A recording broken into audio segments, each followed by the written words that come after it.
নমস্কার বন্ধুরা, আমি নীতু।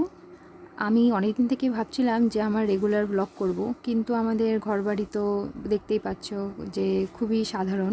তাই জন্য কোথাও একটা মনে হচ্ছিল যে ব্লগ করব কি করব না। তারপরে ভাবলাম যে সবার জীবন তো আর একরকম হয় না, নাই বা রইলো ভালো ঘরবাড়ি, তাতে কি হয়েছে। প্রত্যেকটা মানুষের জীবনের গল্প একরকম হয় না, আলাদাই হয়। বর্তমানে আমার একটা ছোট্ট পুচকু আছে, আমার 1 মাস আগে ডেলিভারি হয়েছে। তাই আমি ভাবলাম যে আমার এই ডেলিভারির মুহূর্তগুলো বা আফটার প্রেগনেন্সি, বিফোর প্রেগনেন্সি, সকল জিনিসগুলো আমি তোমাদের সঙ্গে শেয়ার করতে চাই। তাই জন্য আমি শুধুমাত্র আমাদের গল্প দিয়েই আমি আমার ব্লগ শুরু করছি। তো তোমরা প্লিজ আমাকে সাপোর্ট করো, যদি ভালো লাগে অবশ্যই সাবস্ক্রাইব করো। আর বর্তমানে আমি এখন রয়েছি আমার শ্বশুর বাড়িতেই। আমার বাবার বাড়িতে আমি এবার ডেলিভারি হওয়ার পর যাইনি, পরে যাব বলে।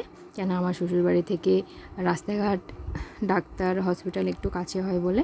আর আমার শ্বশুর বাড়িতে এই বাড়ির মা, তার সঙ্গে আমার মা, আমরা একসঙ্গেই আছি এখন।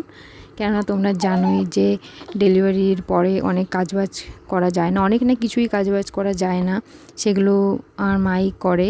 আর আমার এই বাড়ির মা রান্না বান্না থেকে শুরু করে সবই করে, যাতে আমাকে সময় মতো খাবার দিতে পারে, যাতে বাচ্চাটাও ভালো থাকে, আমিও যেন ভালো থাকি। তারা দুজনে মিলে এটাই চেষ্টা করে। তো আশা করি আমাদের ভিডিও দেখলে তোমাদেরও ভালো লাগবে, এবং যদি তোমাদেরকে আনন্দ দিতে পারি আমার ভিডিওর মাধ্যমে, তাহলে পরে আমাদেরও ভালো লাগবে। তোমাদের সঙ্গে আরও অনেক গল্প আছে, যেগুলো আমি আস্তে আস্তে বলবো। এখন যেহেতু প্রথমবার এইভাবে ব্লগ বানাচ্ছি, তাই জন্য কি বলবো না, কোনটার পরে কোনটা বলবো, মানে কথাগুলো না উল্টোপাল্টা হয়ে যাচ্ছে। এমনি ভিডিও করা আর একটা ব্লগ বানানো অনেকটাই আলাদা। তাহলে এখন আমি আসি, আবার দেখা হবে পরের ভিডিওতে। ধন্যবাদ।